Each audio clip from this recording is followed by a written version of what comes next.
పెన్షన్ల మీదనే ఆధారపడి బతికే 50 లక్షల మంది పేద వర్గాలను విస్మరించిన మోసం చేసిన రేవంత్ రెడ్డి ప్రభుత్వానికి పరిపాలించే నైతిక హక్కు లేదనే విషయం ముందు మేము గుర్తు చేస్తున్నాం.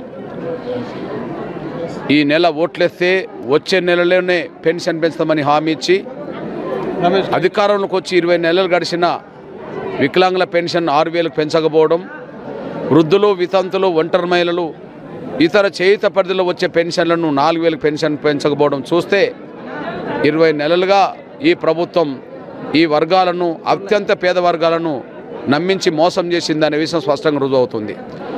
ఈ 50 లక్షల పేద పెన్షన్దారులే మెజార్టీ ఓట్లు వేయడం వల్లనే కాంగ్రెస్ గద్దెనెక్కింది. ఇవాళ రేవంత్ రెడ్డి గారు ముఖ్యమంత్రిగా పరిపాలిస్తున్నాడంటే వాళ్ళ చలవ, వాళ్ళ ఓటున్నదనే విషయం రేవంత్ రెడ్డి గారు సర్కారు మర్చిపోయింది. ఒకవైపు ప్రభుత్వం 20 నెలలుగా పెన్షన్ పెంచకుండా మోసం చేస్తుంటే ప్రతిపక్షం ఇవాళ గాఢ నిద్రలో గడిలో పడుకున్నది. ఇట్లాంటి పరిస్థితిలోనే పేద వర్గాల బిడ్డలుగా, పేదరికం తెలిసిన బిడ్డలుగా పేదల పెన్షన్ పెంచాలనే డిమాండ్తో ఒక పోరాటానికి సిద్ధం చేయాలనే లక్ష్యంతో సెప్టెంబర్ 9న చలో హైదరాబాద్ పిలుపునిచ్చాం. వికలాంగులు మరియు చేయుత పెన్షన్దారుల మహాగర్జన పేరుతో లక్షలాది మందితో ఒక మహాసభ జరగబోతుంది.